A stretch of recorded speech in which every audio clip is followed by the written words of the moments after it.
উনি সফরে বেরিয়েছেন হাদিস কালেকশনের জন্য। প্রচন্ড শীতের রাত,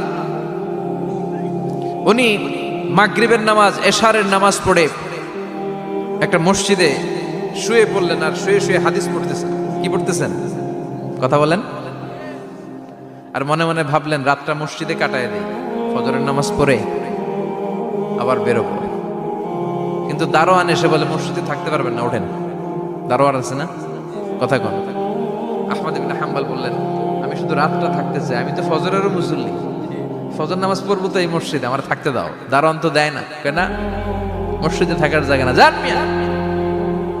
উনি যে আহমদ ইবনে হাম্বল এটা চিনে নাই, থাকতে দেয় না। কি করবে এখন? উনি কাঁথা গুছিয়ে হাদিসের কিতাব নিয়ে কাঁধের মধ্যে ব্যাগ নিয়ে মসজিদ থেকে বের হয়ে গেলেন। কি আর করবেন, প্রচন্ড শীত, আর কাঁপতেছেন বুড়ো মানুষ। পথিমধ্যে দেখলেন বাজার একজন খাব্বাজ, শাবুন খাব্বাজ, যুবক রুটি বিক্রেতা। সে রুটি বিক্রি করে, চুলার মধ্যে রুটি সেকে। সে যে সালাম দিল আসসালামু আলাইকুম, যুবক বলে ওয়ালাইকুম আসসালাম। আহমদ ইবনে হাম্বল বলে যুবক আমার যাওয়ার জায়গা নেই, সফরে বেরিয়েছি, খুব শীতে কষ্ট পাচ্ছি, রাতে যদি তোমার এই চুলা থেকে একটু আগুন পোহাই কোনো সমস্যা? যুবক বলে না না সমস্যা না, আহলান ওয়া সাহলান, বসে আমদের আসেন আসেন, আপনি আগুন পোহাইলে আমার সমস্যা কি? সুবহানাল্লাহ পড়েন।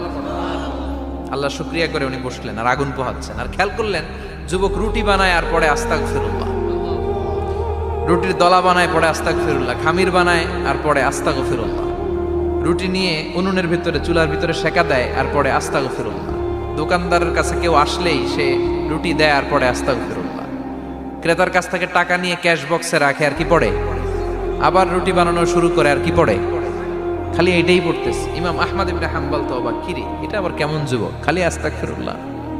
উনি প্রশ্ন করলেন যুবক ঘটনা কি? আসার পর থেকেই তোমার দেখতেছি তুমি রুটি বানাও, রুটি বিক্রি করো আর পড়ো আস্তাগফিরুল্লাহ, মালাকা ইয়া শাবাব। যুবক বলে আস্তাগফিরুল্লাহ আমার সবচেয়ে বেশি পছন্দের আমল, আমি সব সময় আঠার মতে ইস্তেগফারের সাথে লেগে থাকি আর সব সময় পড়তে থাকি আস্তাগফিরুল্লাহ, আর এর বদৌলতে আল্লাহ আমারে মুস্তাজাবুদ দাওয়া বানিয়ে দিয়েছে। আহমদ ইবনে হাম্বল তো অবাক, আনতা মুস্তাজাবুদ দাওয়া, তুমি মুস্তাজাবুদ দাওয়া রুটিওয়ালা? আমি এত বছর হাদিস পড়াই, আমিও তো মুস্তাজাবুদ দাওয়া না, আর তুমি রুটি বেচো বাজারে, তুমি মুস্তাজাবুদ দাওয়া, তুমি দোয়া করলে সব কবুল হয়ে যায়? যুবক বলে না আনা মুস্তাজাবুদ দাওয়া, আমি আমার জীবনে যত দোয়া করেছি কবুল করে নিয়েছে কে? সব দোয়া কবুল করে নিয়েছে আল্লাহ, একটা দোয়া ছাড়া। কয়টা? আহমদ ইবনে হাম্বল